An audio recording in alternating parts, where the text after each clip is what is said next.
dumi ng EGR niya, pati yung intake niya sobrang dumi. Grabe.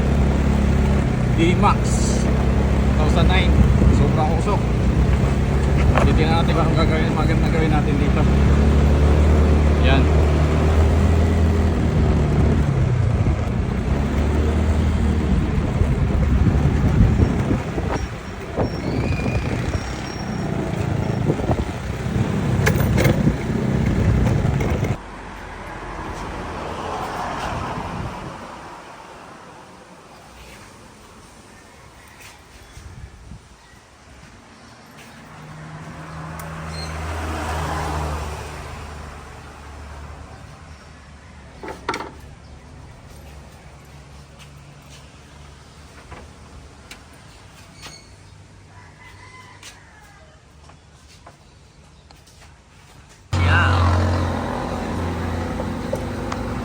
Yan, kita na yung puti.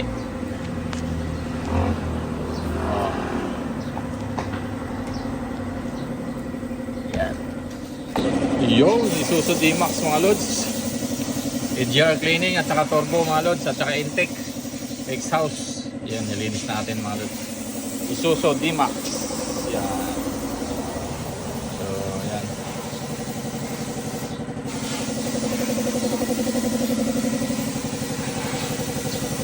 Yan, malinis na mga lods. Pwede natin mamaya salpak.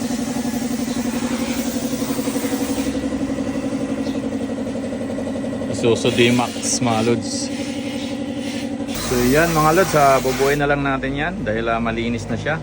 Isuzu D-Max nga pala, sobrang usok yung issue nito at low power, hindi makaahon.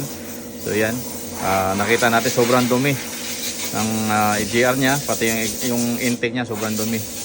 Kaya nag low power siya mga lods, hindi makaahon sa konting ahonin lang mga lods. So ginawa natin, hindi na natin sa shop para malinis natin ng maayos yung intake manifold at saka exhaust manifold, pati EGR. So yun, good morning po. Shalom Motor Shop, nagbabalisa. Ito na yung nilinis natin yung EGR at saka turbo niya, pati intake. Yung Isuzu D-Max. Ayan. Sige, start son. Aso siya na. Yo, mandar na. Yan.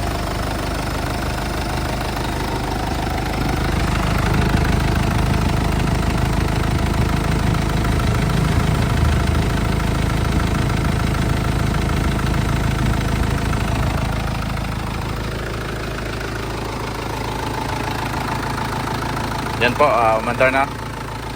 So mamaya patakboy natin kung okay na. Tingnan natin yung RPM niya.